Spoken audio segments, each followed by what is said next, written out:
Welcome, marvelous makers, and art appreciators, to the ArtSpace podcast, brought to you by Lemon Street Gallery and ArtSpace, located at 4601 Sheridan Road. Stop on by. Stop on by your favorite citrus-themed art gallery today and peruse our wares and view our art. Yes. Yeah, I always kind of ad-lib that. You trail off into the distance. Yeah. And I am your host, Shelby Nesmith. And I'm Jake Hoy. And today we are going to be talking with the cool, radical zine group called Dire Need Zine. And it's ran by Mary and Vives. Hey. You guys want to introduce yourselves? Hi, I'm Mary. I am the founder of Dire Need. Hello, I am Genevieve, aka Vive, and I'm the co-founder of Dire Need. Woo-woo. So wonderful to have you with Thank us. It is a hot day out. Not as hot as it has been. That's pretty nice. This is our weather segment. We now have a weather segment. We always touch base with him, the weather guy. Yeah, and I'm a weather guy. But let's not talk about that. We're talking about art. Ooh, art. Ooh, art. Art, not weather. Yes. Okay. So how are you guys feeling today? Checking in, see how you guys are doing. I'm pretty okay. I'm doing pretty good. That's good. Pretty sweaty. Yeah. Pretty sweaty, but you know, Sweaty. checking on through. You guys are you working on a new issue yet, or are you kind of still taking a little breather? Our schedule for this month is super duper packed with interviews and deadlines, actually. Yeah. It's really busy this time, but we're really excited about it. Oh yeah, we are. It's even though like there's like so much going on. It's like a good thing. It's good that we have like a lot of people who want to reach out and like be interviewed or submit their artwork, and we'd love to do so. So it's been a little chaotic, but I would say a good chaotic. Busy fun. It's easy to complain about things being too busy, and then when things dry up and you're like sitting on your hands, it's like, oh man, I wish it was busy again. So that's what I tell myself when I'm like, I got too much stuff going on. Be grateful you're busy. Yeah, exactly. Could be worse. Could be bored doing who knows what. Sitting Looking at- around, Watching YouTube videos melting my brain. watching paint dry. I gotta do that for work anyway. Painting gallery walls Very here. appropriate. Oh yeah, but yeah, like especially with I guess the first few days of us opening submissions, we only had like 8 people, and like I was like, yeah, that's not gonna fly, chief. Over my dead body. So for like I remember it was like I also messaged you at 4 a.m. I was like, we gotta get more. We gotta fish them and reel them out. We gotta find these artistic people. And so I kind of went on a 10-hour bender of just like going through like Instagrams, open art stuff, Facebook pages, Facebook groups. Oh yeah. Like a mom Facebook group for artists. Ooh. Like I was like, hey ladies, we need you right now. Put down them diapers and submit your artwork. I call that running the gauntlet, because you're just going through anything everywhere, just trying to find artists. And I remember doing that for our juried show that happened in January, just contacting people left and right. Just, I don't care if you don't want this information, but I'm going to give you this information. Oh yeah. Yeah. It's a numbers game. Yes. Quantity. And running the gauntlet. a few people will reply, and then you can sort through that, and at least you got go from something to there. work with. Vive is definitely the kind of person to like get stuff done, and now we have like a little over 30 submissions now. Wow. After that whole thing. It was amazing, honestly. I was gonna say, we were looking through issue 2, and I'm like, this seems a little bigger than the previous one. Yeah, we doubled from the first one. That's amazing. Yeah, it was really cool. And like the thing is, like, I don't want to give all my props to like my preteen melancholic like years of my life, but like just kind of being on the internet and just kind of knowing how it works, but growing up with it has helped a lot, at least personally for me, to like understand which sites are good to do what, which sites are better for DMing people versus just commenting on stuff. Right. Like it's like little stuff like that you don't really think about, like especially since I kind of minored in like media, and that included social media. So I was like learning all this like little cool tips and tricks about social media, and I was like, dang, like I knew this, but I never really knew that there was like more, I guess, like a technique to do that kind of stuff, especially like, you know, hunting down artists and stuff. Like sometimes some people need that extra push. Oh, definitely. It's not just slapping a Facebook post out there. It's sometimes digging in Facebook groups and getting into the nitty gritty. So completely understand that with our. An art in and of itself. Yes. Oh gosh. Don't I make agree me with about that. Yeah. But I said, sorry, I guess we kind of jumped right into it. I guess we should like No. first explain what Dire Need is. Yeah. How, Oh, you know, yeah, sorry. how we No, started. you're good. I just thought of that too. Like, Dire Need is a, I guess, music and arts based zine, and we showcase.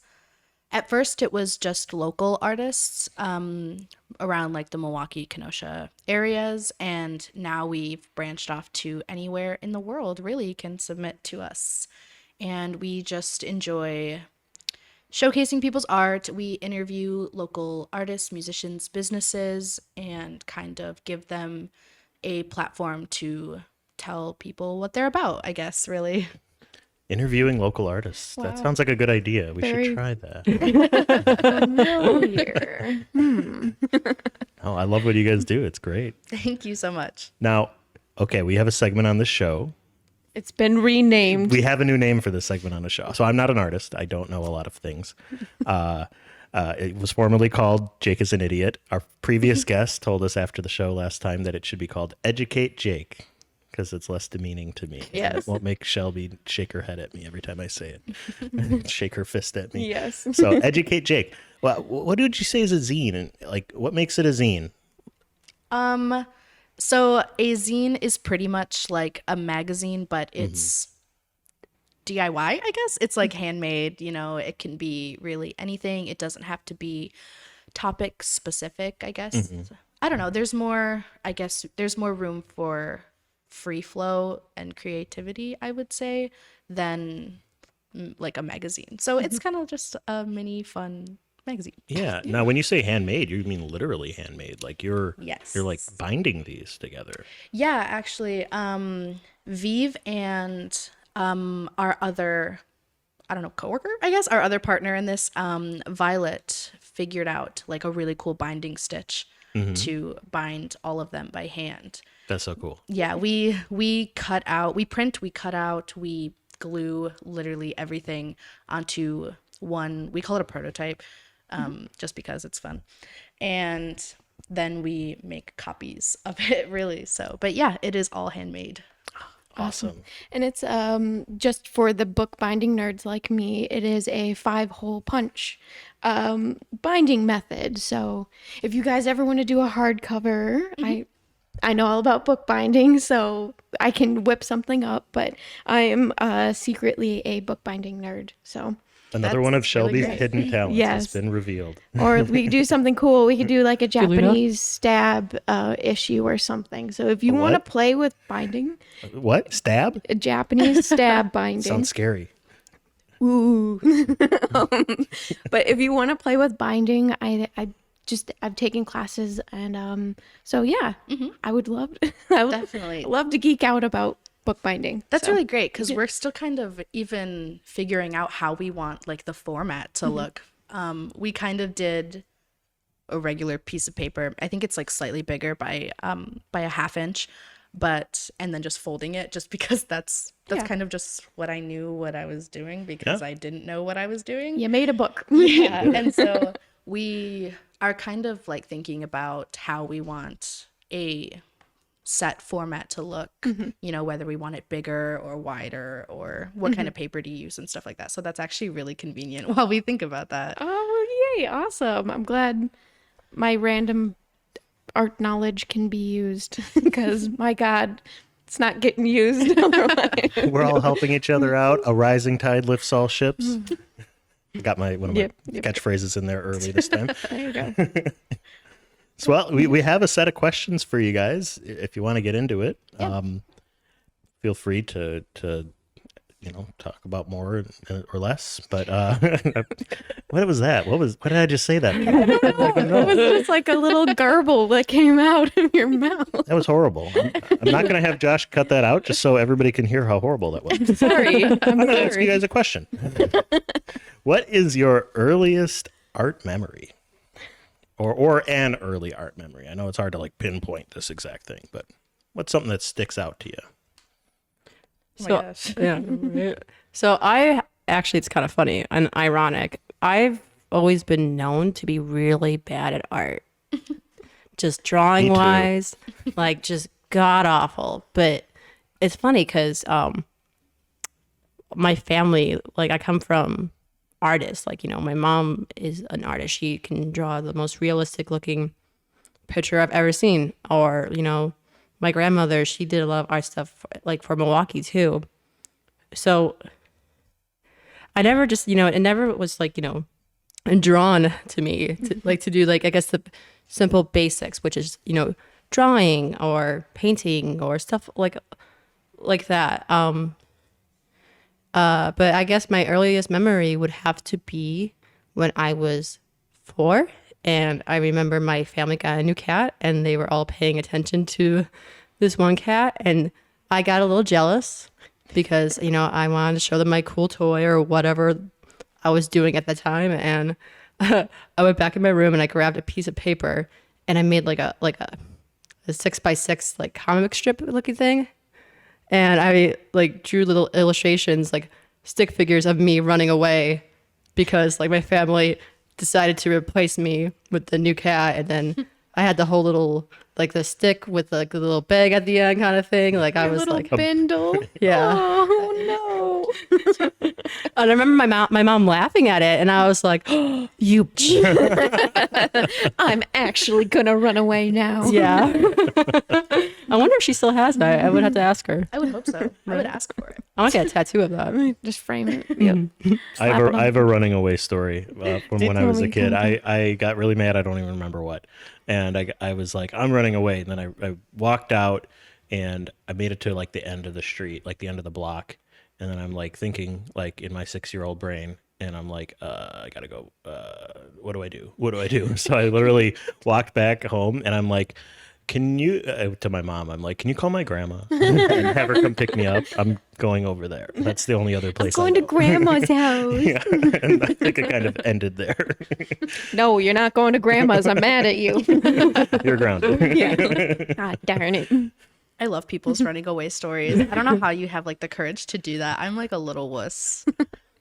Really. I would always just run over to a neighbor kid's house and just be like, I'm hanging here for the day, Mom. You can't stop me.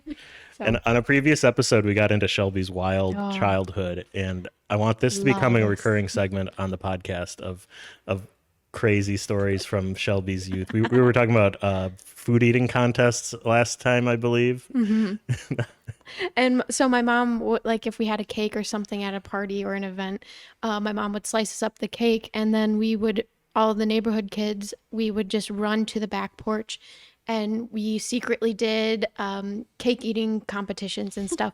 So we'd just shove it in our faces and see who could eat it the fastest and just be messy and horrible children.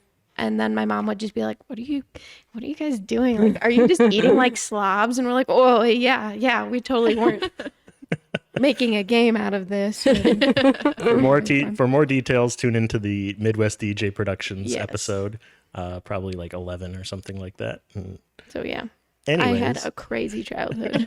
Won't get into it now, but it'll be a reoccurring segment. That's a budding segment, I know it will. I know it will. all right, I gotta get my mom on the podcast someday. Just do a very special a episode. yes. We'll do a very special episode. Cause man, she's gone through it. She's gone through it. I would say that when I was younger, in like middle school, this is gonna be kind of sad, but all of my classmates, like all of my like other girl classmates, had like really good handwriting, and I had really bad handwriting, and it really bothered me because I was like, well, maybe it's just something I'm bad at. Like I was also not very good at drawing, and they all were, and for some reason I like always brought it back to their handwriting, but I kind of just grew up thinking that I wasn't artistic. I wasn't going to be one of those people that could draw or could paint. I'm still not good at painting, but then when I was in high school, right after my parents' divorce, I wanted to get into photography. And my mom bought me a camera back in, I believe it was 2015. And I didn't use it for about a year. And then in 2016, I started going to like local shows and taking pictures. And I was not very good at it at first, but I really liked doing it and eventually got a lot better at it, I guess. I wouldn't say A lot that. better. She's amazing. She's a local gem for sure. Oh, stop. But even though I really look back and I think about how insane it was that I was so sad that I couldn't draw. Like I would trace stuff and be like, look at what I draw, because I just wanted to be like, I wanted to be talented at something. And now it's really cool because I always felt like when I try at something, it doesn't really work out all that well. And this zine kind of just did. So I guess, I don't know, it's just really cool to look back at when I was younger and to think that I would never amount to something like as cool as this. And here I am now, and it's really You like, just insane. gotta find your medium. Yeah. And it takes a long time on that journey. So I'm Yeah. glad you finally found it. Collage and poetry and photography. It's Thank you so much. yes. The sad story had a happy ending. Yeah, Yes. you're right. That makes it worth it. That makes it not even sad anymore. Yep. It's a happy story now. I also have a bad handwriting story, but we'll save that for another. You literally told it last night. It wasn't on the podcast though. Oh, yeah, it that's was after right. we stopped. So That's right. you I know, still have bad handwriting too to this Oh, me day. too. Same. It's yeah. still bad. especially since I never write anything anymore. I'm always typing. Yeah, that's fair too. I don't have like the signature, I guess, like girly-esque handwriting. And I don't know, I kind of just accepted it now because I'm an adult and it doesn't matter. Right. To be honest, I don't like whenever I do my signature in cursive, I don't even think I'm writing words at this point. It's just it's just a bunch of loops and scribbles and hoping like it'll like come off as a name. Yeah, absolutely. Like signatures, it's not even cursive anymore. It's just like a line. It's a symbol. Yeah. Yeah. You could draw a smiley face now and it works. Yeah. I know a guy that literally just does an X whenever you on like the credit card machines. Yeah, Amazing. X. I know Line. at Southport Rigging they let you do whatever, and so sometimes I'll like draw like a person. They just let you do it. It's amazing. Have fun. The bank's looking at your scribble like, does this scribble match up with this scribble? Or is it at least similar enough to this scribble where we can say it and give them their monies? Once you find out that nobody's doing that, Yeah. you're like, why am I even bothering? Yeah, absolutely. I'm just draw it as my signature now. Just leave it like that. And when people notice, hey, No, you get arrested for that. Sirens go off. You can't do that. We got her. I admitted it on the podcast. Hubris. So on to the next question. So if you or who had an influence on your art and creativity? Well, you know, my story, what was the last question that Mary asked? Nope, you're good. Yeah, so my story with how I found, I guess, my creative inspiration, it took a while. And similar to Mary's story, with how she wasn't good at drawing or painting, it kind of, you know, took a little bit more, I guess, self-accusation to like find my true medium, photography. You know, I have ADHD, and kudos to you to figure out all those symbols or whatever. To me, I'm like, wait, I just can't click and go. Like, and it was kind of hard for me because I think for me, it's always been kind of like, I'm an idea person, but backing it up with the craftsmanship, that's where it gets lost in translation. So at first, like, you know, it was always hard to find people to kind of like back me up on my big ideas because, like, obviously when I was like I was on Tumblr during like 2014, 2016 years. So I saw all these kind of like cool kind of quote, like aesthetic, like photos. And I was like, oh, I want to do that so badly, but I just don't have like, you know, the, I guess, photographic talent for that. And just kind of like, you know, finding people, because I came from a really small town too. So whenever I had like, oh, instead of getting stock photos, we should just take our own photos. They're like, no, that's dumb.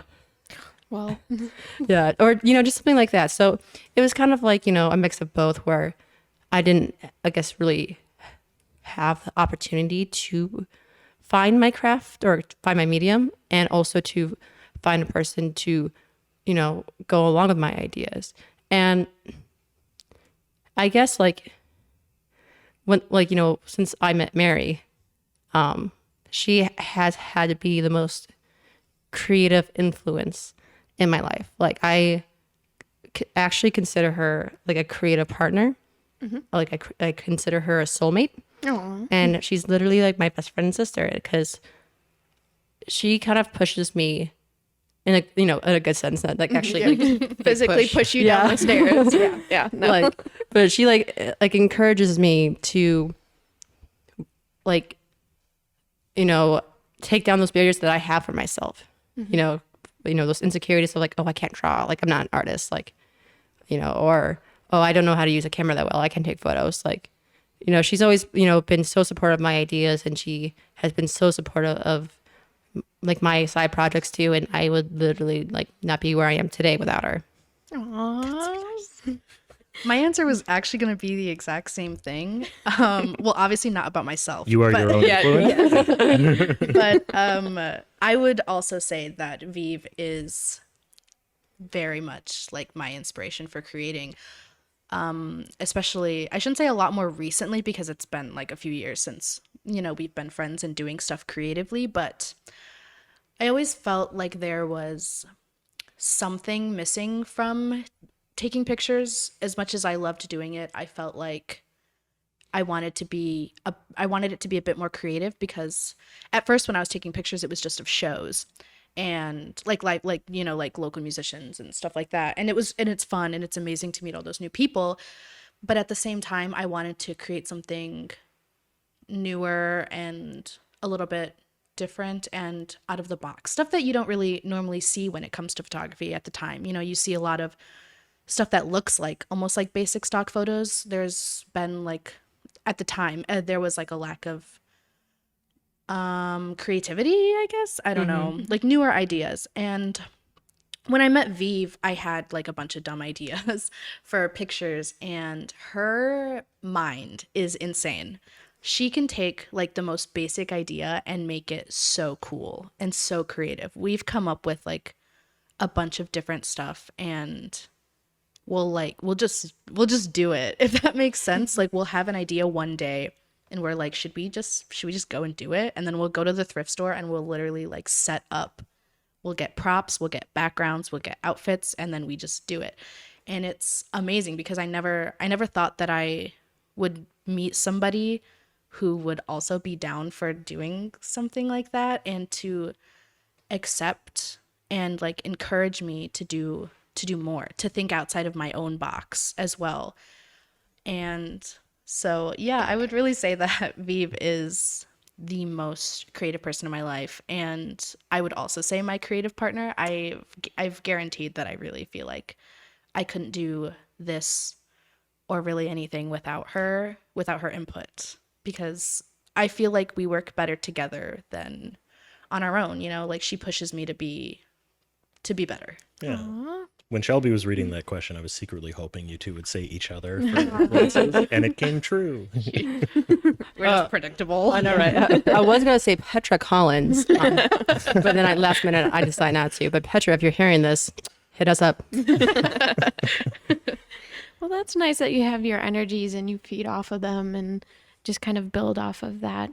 And you've developed an aesthetic that works for what your strengths are, and it really comes together. So Thank you. and finding that aesthetic, I know it takes time to get that and have your subject matter nailed down and narrowed in.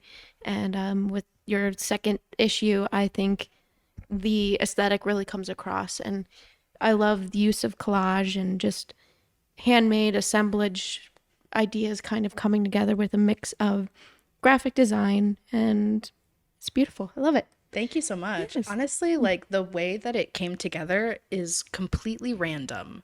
Like my roommate works at Hobby Lobby and gets a discount, and so I got a bunch of stuff from Hobby Lobby and we just like made it and we kind of just figured out that it works for us, that it works for both of our aesthetics, and I don't know, it's just something that we know that we're interested in evolving and like developing, and adding graphic design to it for the second issue. I feel like it really progressed and made it a lot better than what it would have been if Vive didn't tag along, I guess. And that was like that's a cool thing that I want to kind of touch up on too, because like I would consider our aesthetics like on two different sides on the same coin, kind of. Yeah, I would say so. And I don't really know how to pinpoint it, but that's the best summary I can have for it. Yes. So for like, I'm more kind of, graphic design. I'm going through a lot of kind of claymation, early Y2K kind of, I guess inspiration at the moment of how we are representing the Dire Need brand, which I guess I would say kind of fits it well with the collage. And just kind of overall, sense of, I guess, that kind of like childhood nostalgic feel, especially with like, the handmade stuff. So kind of combining that and seeing like if our two aesthetics had a baby, what would it look like? And pretty much issue 2 is it. Like it's, and I think it's like beautiful. It's like honestly one of the coolest things I've ever created in my life. Yeah, and your use of texture even throughout, like with the cover of the first issue, seeing it's basic kind of, not printmaking, but collaging and image transferring, and the textures that are created when you use those processes, I think makes it very visually interesting. So Thank you. really, really love that, and the use of stamping stuff. So love what you guys are doing. Thank you so much. Yeah, no problem. I was gonna say pick up a copy of issue 2. I almost said episode 2. Issue 2. At do you want me to read the whole URL? Read the whole damn thing. https://direneedzine.bigcartel.com. But pick up a copy and then try to find which aesthetic is which. Or maybe you guys have so successfully married the two that it's indistinguishable.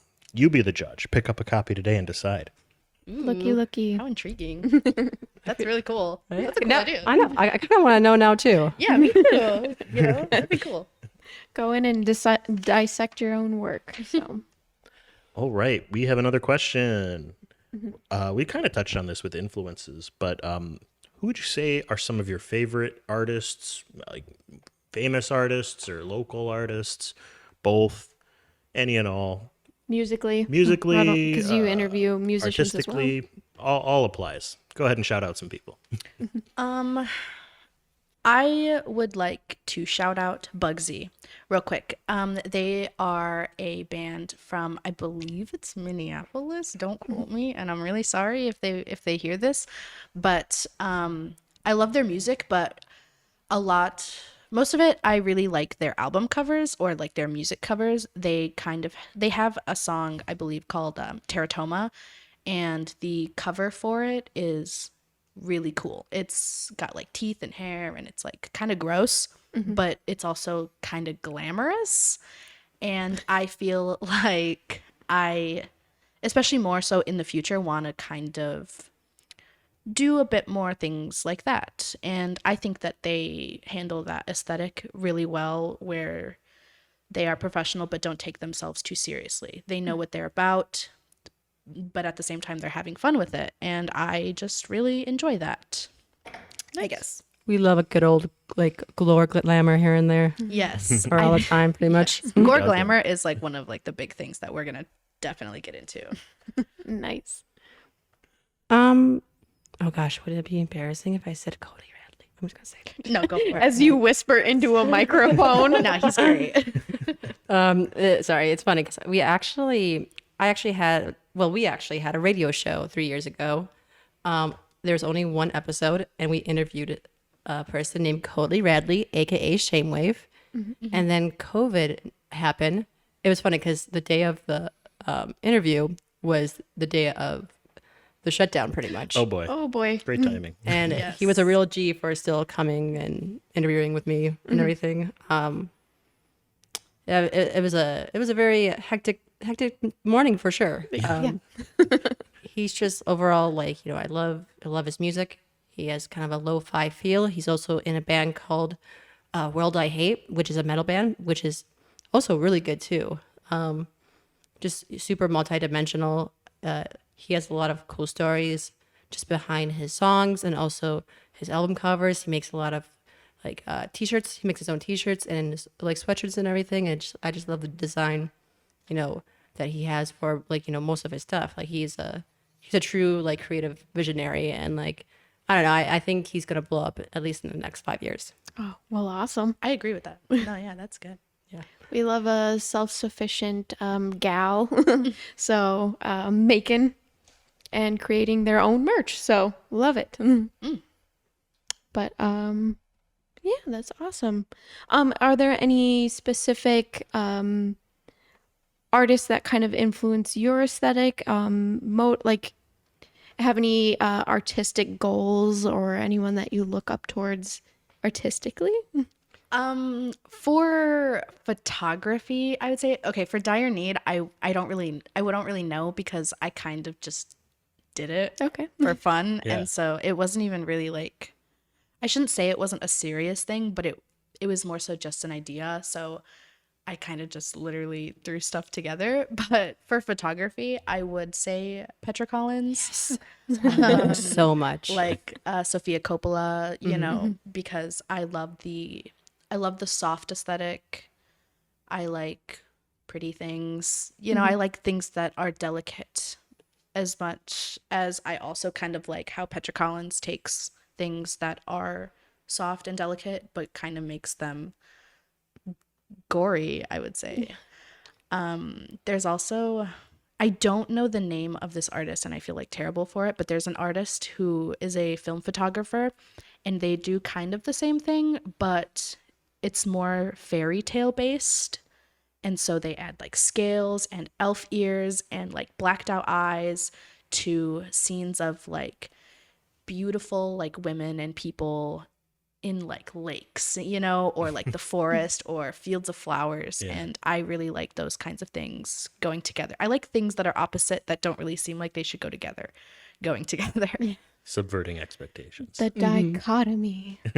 Ooh, big words. Big words. And I would just say too, like overall, like, and now you can quote me if I'm wrong too. We like, you know, especially for, you know, your vision of when you do photo shoots, it's very like overall kind of a not pastel, but more of a soft glamour with undertones of just kind of despair and tragedy. It's kind of like more like a dream with nightmare undertones. Yeah, think like the Virgin Suicides movie, or I would get really specific and say the Alexa Demi Petra Collins booklet that came out I think this year. It's very soft glamour with like a hint of, yeah, I would say tragedy or horror kind of feel to it.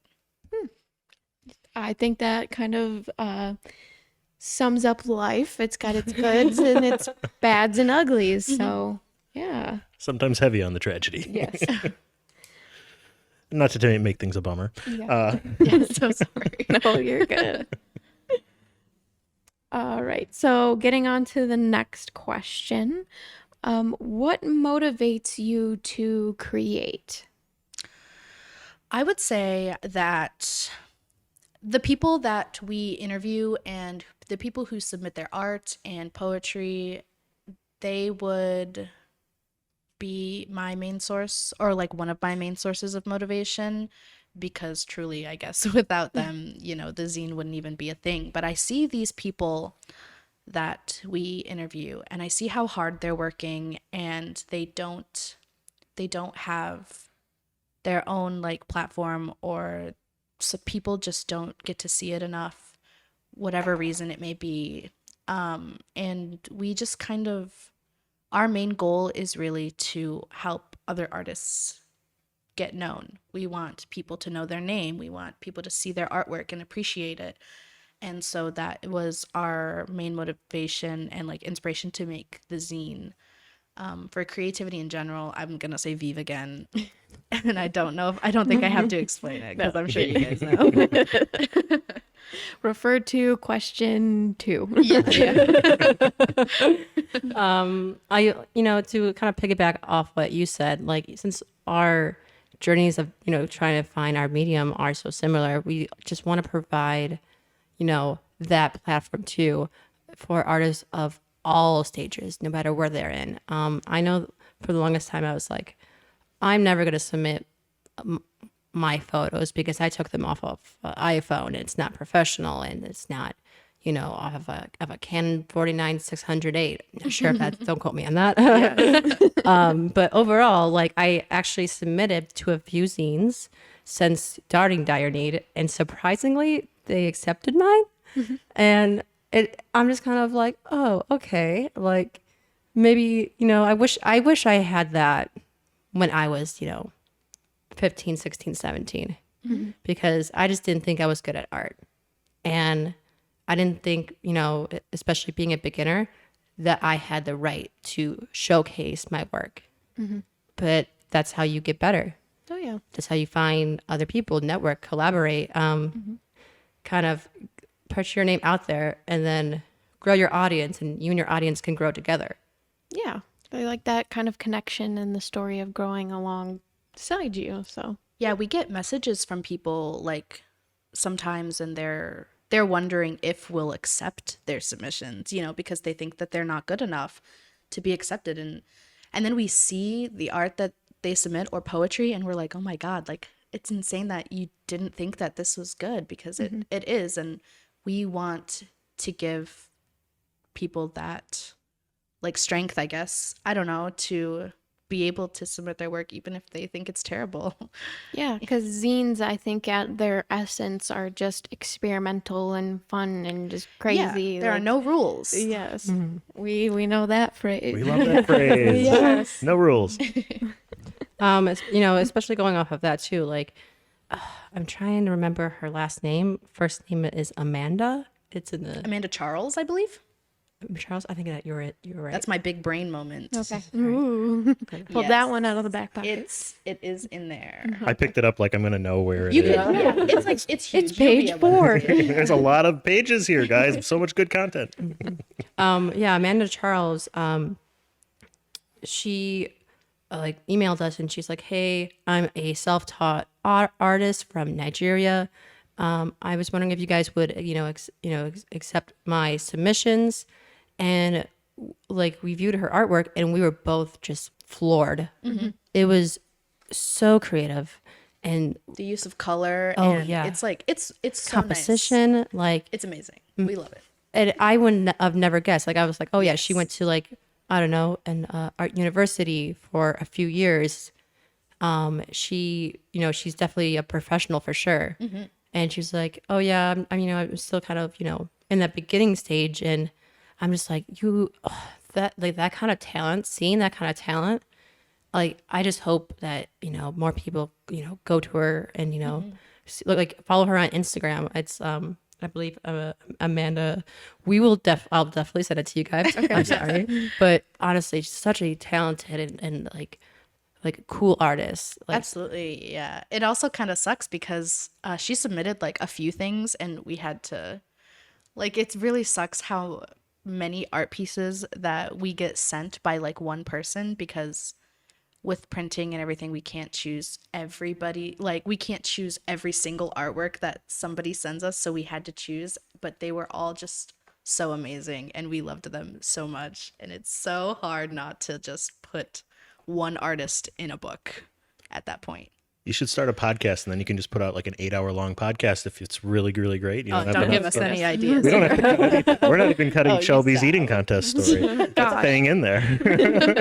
As it should be. Oh gosh. God, that'd be amazing. Honestly, to talk to people from different places around the world is literally a gift. It's insane to see art from different cultures and backgrounds. It's amazing. It's so amazing. We always talk about how art is like a basic form of human communication. So Yeah, absolutely. just totally illustrated perfectly to a T right here. Yeah. And we can get into more of that when we come back from our break. Hey, Marvelous Makers. And art appreciators. If you like our podcast, There's a good chance you like figure art as well. yes, perhaps you were introduced to drawing from the figure when you were in college and have long enjoyed going to community draws. Or maybe you've always appreciated figure art but didn't have an opportunity to try it yourself, or didn't know where to go or when, or even if you'd be welcome there, or if you'd feel out of place. Well, if you'd like to be a part of this ancient craft, we have the solution for you. We happen to have a world-class drawing studio right here in our own community, located within the 16th Street Art Studios, which is housed at the Racine Business Center, 1405 16th Street. Draw Joseph Studio is the creation of Joseph Vigneri, one of the most prolific life models around. Yeah, hasn't he posed like almost 1,200 times? Yes, and he's introduced over 50 model proteges to the craft of life modeling as well. Wow. They constantly have new variety of models to draw from. Free weekly figure draws are every Tuesday night from 6 p.m. till 8:30 p.m. Wait, did you say free? Yes, tipping the model is encouraged, but there is no fee to draw. Tuesdays at 6, you said? Every Tuesday? Yes and yes. Doors are open at 5:30, so come early and get the best spot. Oh, and Draw Joseph Studio also has 2 monthly draws. On the 4th Friday at 6 p.m. is a special long pose, and every second Sunday at 1 p.m. is a portrait session. So second Sunday and fourth Friday for specials, but every Tuesday night for regular open session? Yes, and there's always snacks too. I love snacks. Me too. Draw Joseph's Studio at the Racine Business Center, 1405 16th Street. Park inside the main gate on the northeast side of the center and go straight into the tunnel. The studio is the very first studio inside the building. Questions? Go to Draw Joseph Studio Facebook.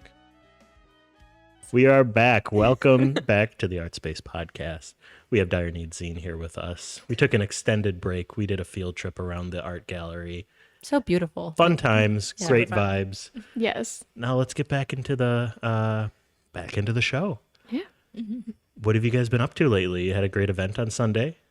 We did. Yeah, it was It was amazing. it was amazing. It was so much fun. Yeah, it was a really good opportunity. I actually didn't know what it was going into it at first, and then I got there and I was like, "Oh, this is really cool." It was amazing. There was an author there who writes, I don't know if it's specifically children's books. But Short stories. yeah, that I think it's like suitable for all ages. But and it was really great. We got to sell some copies of our zine. We got to meet like a lot of interesting people. This was at a friend of the podcast, Donovan Shearer's Studio Moonfall here in Yes. downtown Kenosha. Is that an event he does every Sunday? Yep, every Sunday he has vendors there. He has steampunk stuff, independent authors there. So, yeah. Check And it it's- out. Yeah, D&D stuff. Like a lot of cool, like, Yeah, he actually has like a wall, I believe, like a corner of his shop dedicated to local artists. Yeah. And it was so cool. We followed we ate like that up. Yeah. yeah, we followed like a lot of them. We asked him so many questions about them so that we could get in touch with them and like talk about them when it came to the zine and everything. It was really cool. Really fun experience. Really fun shop in Kenosha too. Like, Oh, yeah. Very welcoming, honestly. It was so nice. He like bought us pizza and stuff. It was so nice. It was really kind and a lot of fun. we like, also met some cool like poets coming by too. It definitely want to be there. Definitely gonna go to more, events that he hosted for sure. But yeah, with us just also being new and kind of very like grassroots at the moment, he was one of the only people that actually responded, because I was like, oh, maybe I should hit up some local bookstores. But obviously, kind of being who we are, especially as very eccentric, quirky, little silly, like, Little silly girl. yeah, little silly girls. Silly gooses. Yeah, exactly. Like I might have done the XOXO in the email. Definitely not professional, but He was very nice, very understanding. He, was just really supportive. He shared some of our posts too. So it's really nice, especially within the community, to kind of have that support, especially just being as brand new and, young, kind of, up, not, I would say up and coming, but like we're trying to get out there more. So just like, having that kind of, for, people taking a chance on us. Yeah, he actually offered to sell like some copies at his shop at Studio Moonfall. And Awesome. yeah, I felt like I was so happy. I don't know. I felt so much like kindness in that moment. It was like great really energy. cool. Yeah, it was amazing. Well, you can stop on by Studio Moonfall and pick it up, and instead of going to direneedzine.bigcartel.com to purchase that. We also had another event at X-Ray Arcade in Milwaukee. It was a Milwaukee hardcore festival organized by Tom Hively, who's actually in the first issue that we interviewed, and it was really amazing. It was like an all-day music, hardcore bands played. They had vendors there. We met a lot of people who also do zines and who do a lot of other creative stuff too, like all of their artwork. Or there was one that was selling like vintage records. Oh yeah, and it was really cool. There was one that they had like one of those old school TVs, and I'm sorry that I said old school. For I don't mean to sound like one of those people. So by old school, is this a big fat one? It like had a built-in VHS. Oh yeah, I VHS definitely player. still have one of those in my basement. CCTV. Yeah, I feel like I can say those are old. I feel like it was really cool. It was amazing. We met a lot of great people there. We met some people that we are actually going to be interviewing in the future as well. It was a really great experience. I was so honored, that he allowed us to be there. We met with Angie, I don't know her last name, who runs Resonating Zine, and we talked about like tips and stuff, and she's been around for like a long time, and her work is amazing, and we were really grateful, that she talked to us and gave us like really helpful tips on how we can like progress in the future. It was amazing. That's awesome. But, Yeah. especially I would say because our brand, if we do have one, I'm not really sure. We're just kind of winging it. But The brandless brand. yeah, a very chaotic brand. But especially kind of, I would say that we're kind of more known in the punk DIY scene, which it always sometimes comes off, I guess, especially if we want to do, these events somewhere else, like, does it, come off weird to potential host owners? Obviously, we don't give, like, we love our little grassroots, bum of nowhere kind of, style that we have. But at the same time, especially looking for like other local events to do, there was some criteria, that weren't met. It's very ambiguous, and I don't think that sometimes kind of having these little orgs. I would say we're an org, right? Yeah, kind of. I don't really know. We're two people in an organization. Yeah. That could sometimes be really scary too for like local businesses to be like, yeah, I'd never heard of you, and to like, and you guys look like, you eat, like Wendy's dumpster food. Yeah, come be in my business area. We're like the most unprofessional professionals, I would say. Yeah, like we don't have a specific target audience, I would say. I think I would agree. I don't really know if we have a brand per se, but yeah, being some events, I'm like, oh, I don't know, like, is it okay that we're there? Because I feel like I don't know where we're supposed to be, or like where we're allowed to be, but we're very community oriented, so we might as well just do events in communities. So There you go. we can. There are no rules. Exactly. Yes, the mantra. Yes, that's what is. It's something that's a little bit difficult to remember sometimes. Yeah. You get a little bit nervous about where you're supposed to go, but at the end of the day, yeah, there's no There's no rules. Yeah, there's no rules. There's no specific thing that we need to follow or have to go. But Yeah. we're just kind of doing our thing, and if you like it, you like it, and if you don't, Exactly. then we hate don't you. care. Yeah, we hate you. That is the vibe. We don't have to ask all of our questions, Yeah. but we can, and I maybe think we we will. can jump to the heavy hitter of thoughts on the local art community. Yeah, I Let's agree. get that big boy in there. Yeah. Sure. We've been Oh, yeah. touching on it here and there. Mm-hmm. What are you guys' thoughts? Local art community, what do we need to improve? Strengths, weaknesses, needs? So something that's really important to us is that marginalized communities are heard a lot more than they are right now. We both feel that there's not enough representation in art and media, you know, because there's a bunch of squares out there who are being squares. And we want to create a platform that uplifts people who don't feel like they're being heard enough. We get submissions for a lot of different cool things.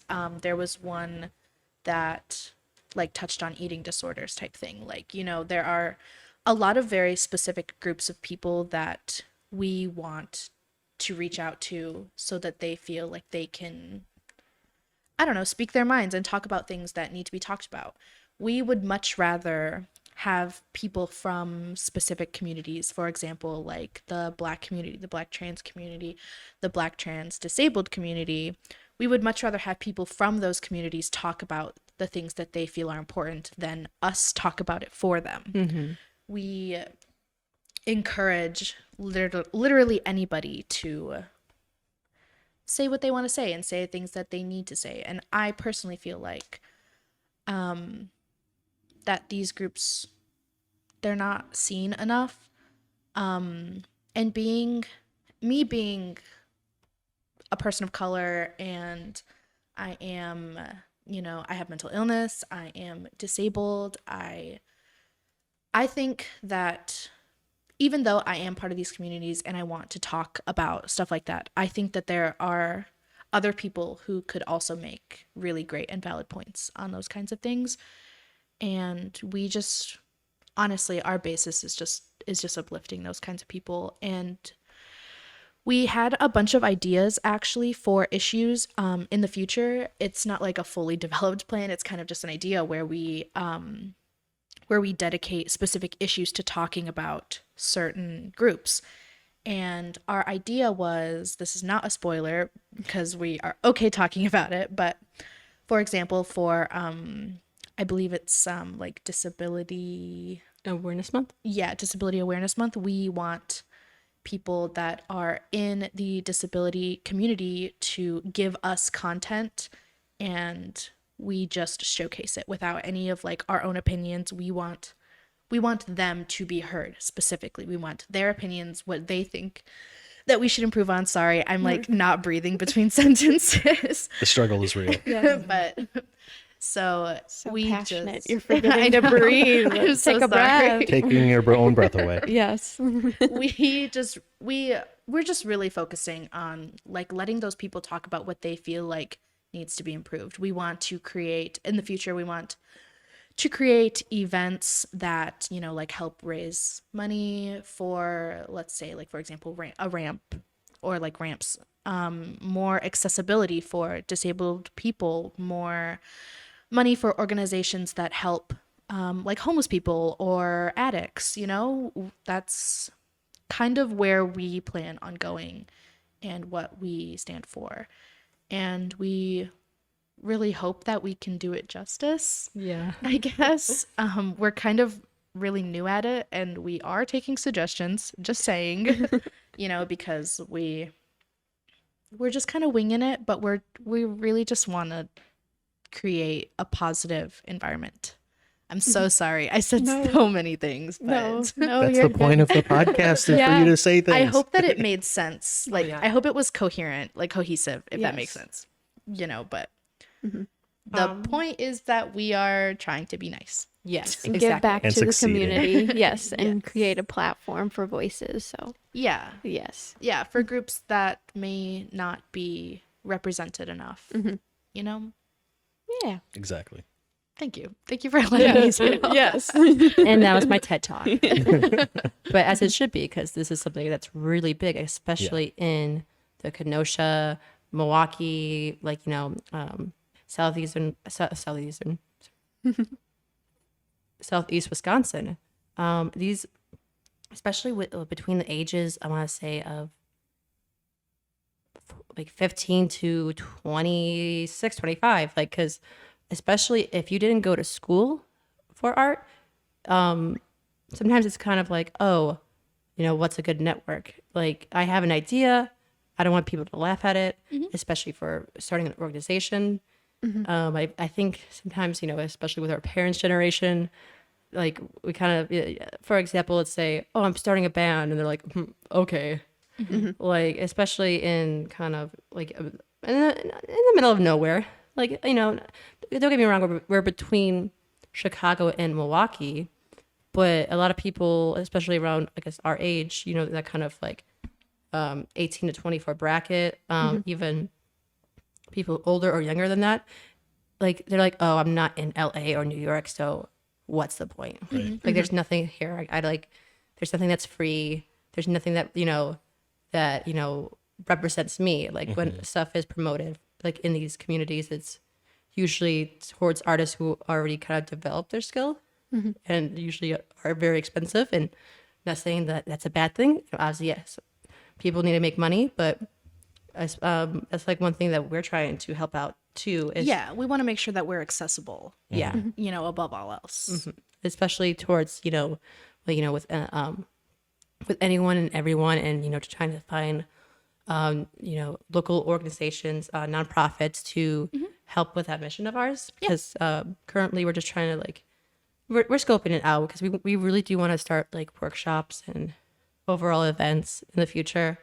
I just so crazy to even talk about, because like 3 months ago, like you just started, you just made it. Yeah, I know. Literally 3 months today.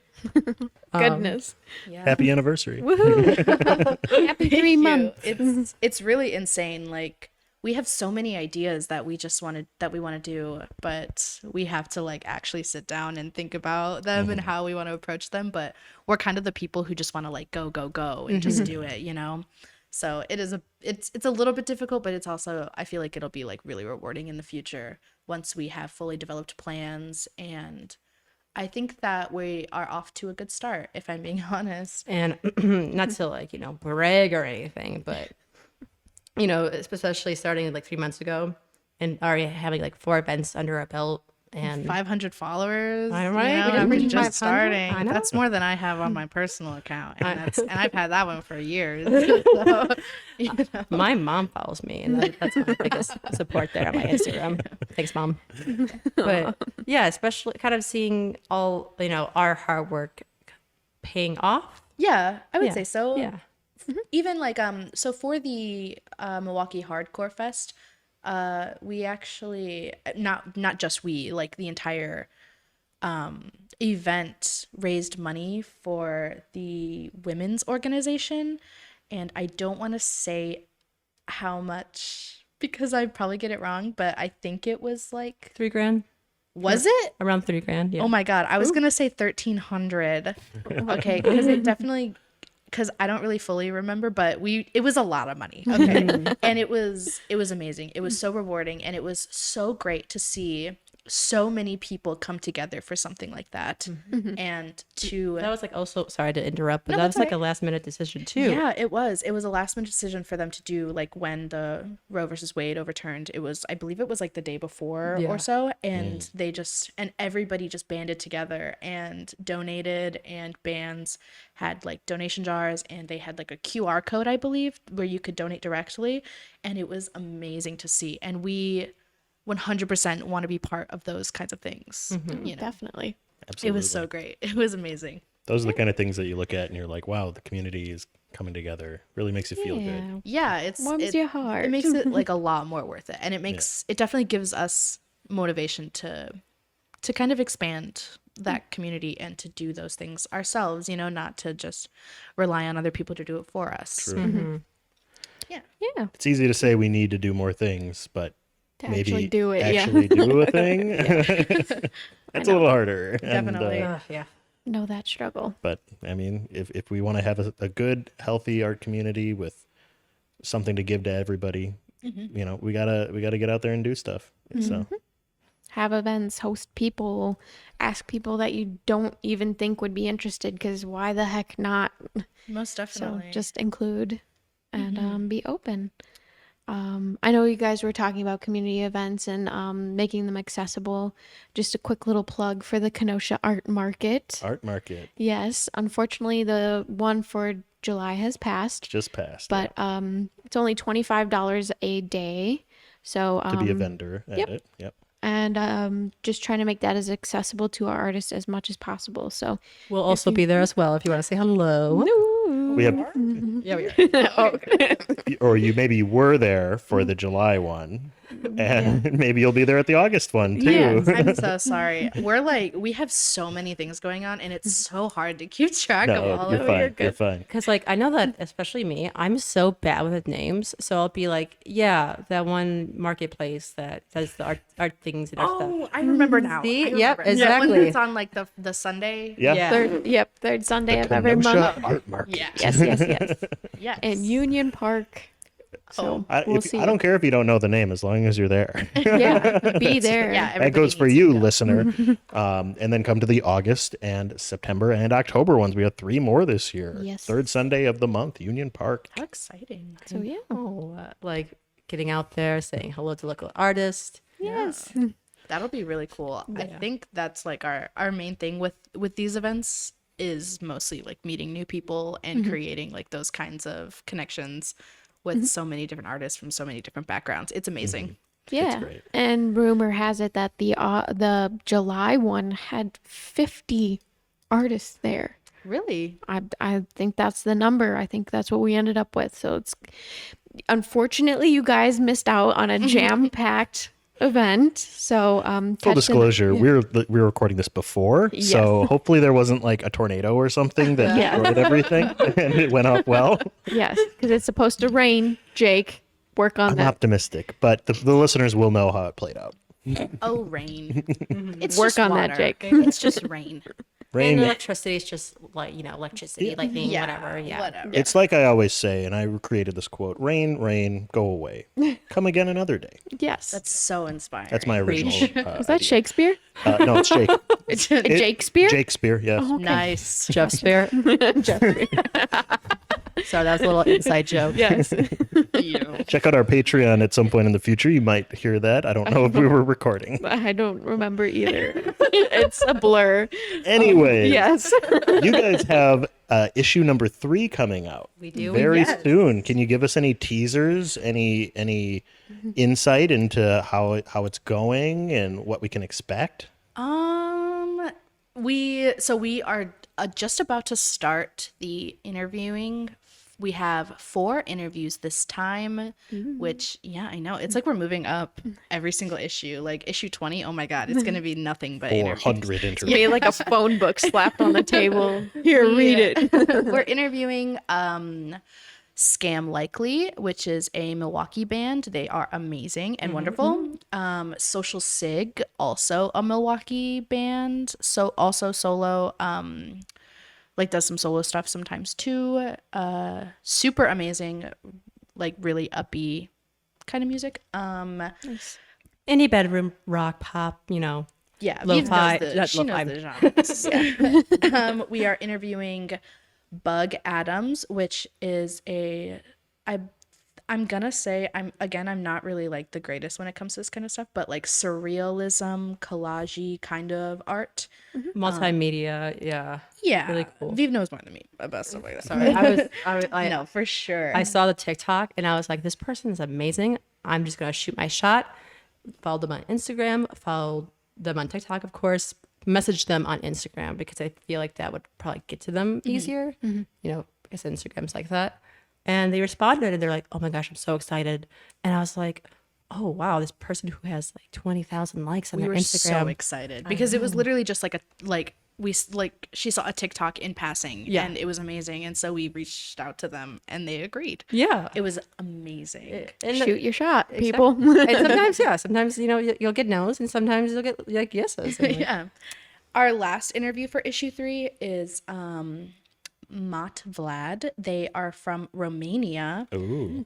And they do also like surrealism. I believe it's graphic. They take photos of themselves and they put it to not photos of themselves, like a bunch of different stuff. It's kind of hard to explain. It's definitely something that you'll need to see to kind of understand what I'm talking about. And it's amazing, truly. We're really excited. Yes. No, yeah, go for it. I guess, especially with kind of buzzwords like these, especially with, there's a new aesthetic every week, which is, it kind of makes sense considering with the digital era. So trends and just styles and designs kind of come and flow faster. But for Vlad's kind of artistic, for artistic eye, I would say resembles this like internet fad called weirdcore, not fad, but like internet artistic style that was originated in the Tumblr area called weirdcore. So that kind of resembles a lot of like dreamlike kind of composure, kind of like a little bit of it goes into like a lot of sometimes darker material, but it has kind of evolved into this more expressive, less kind of problematic eras of it. So Definitely. It was really cool because they actually submitted for issue 2 and we liked it so much that we asked them if we could specifically showcase it for issue 3 because nice. and included the interview because we found them on Instagram. I believe Vive found them on Instagram and they have a little like description. I shouldn't say little. They have a description of the artwork and kind of its background and essence. And it was amazing. They also submitted poetry that we thought like so cool. it was amazing. Like we are really excited about it. We've been excited about it for months and we've really just been waiting to like get it all together. We're really excited. We have like a jam-packed schedule for interview 3. It'll be out in August. Not exactly sure what date yet. I think I wrote it down somewhere, but it could probably change because we're terrible people.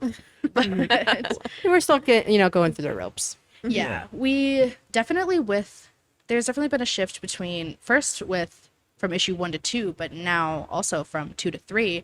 I feel like we have our bearings a little bit more, hopefully, of course. And then we actually already started like coming up with ideas for issue 4, which comes out in October.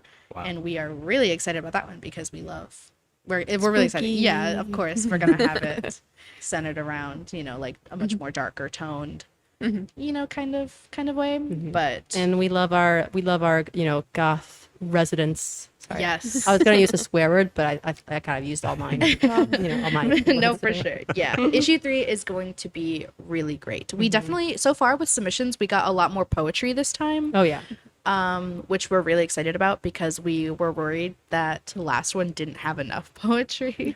But most definitely issue 3 is one to look out for. All right. The anticipation is building. August, get here soon. I know. I'm really excited. I haven't even started on the cover yet, but So August. No, not yet. Look, Don't worry, listener. When you're listening to this, she might have. yeah. I was supposed to work on it. I was like, oh, I have the day off. I should work on it. And then I didn't. But Vague August. We will leave it at vague August. mid to late August. Gotcha. I think, when it comes to like scheduling, we're trying to be consistent, but there's always like some kind of bump in the road that causes like whatever, like whether it be us working or, buying stamps. It could be literally anything. getting into the fight with a postal office dude. Yeah. Just joking. That hasn't happened. Yeah. It was just for dramatic effect. Yeah. Watch out, mailmen. But yeah, just like learning all these like small stuff too, especially beginning where like we didn't know that you had to put more than one stamp on stuff. Like Yeah, we just found out. yeah, We don't like send packages, so. How does the postage system work again? It's like, oh wait, It this costs is a lot. yeah. It does. This book is dead. Like one of those like little comics. It's like, oh, where do I plug my book in? Phone bad, book good. Yeah, exactly. No, yeah, it was. We had a submission for issue 3 that we liked so much that it'll be in issue 4 instead. I'm with seeing a an trend interview. here. I know. It's actually terrible because we know and have connected with, especially recently, so many amazing artists, and we're like, can you do an interview? Can you do an interview? And we're like, oh my god, how are we gonna fit all of these interviews? Because we can't put like 10 interviews in one issue, and then we don't want to make them wait, and we don't want to wait because we're so excited to talk to them about their work. But it's just one of those things. Part of the process. Yeah, Yep. definitely. Knowing when to stop. Yes. Yeah, we don't want to overexert ourselves too much, but also we're so excited about it. So much like talent too. It's like this kind of stuff like deserves to be presented Definitely. and just in your face. Like it's there's like this cool underlying talent in the Kenosha, like Wisconsin area in general that like it needs to be like, guys, like you need to.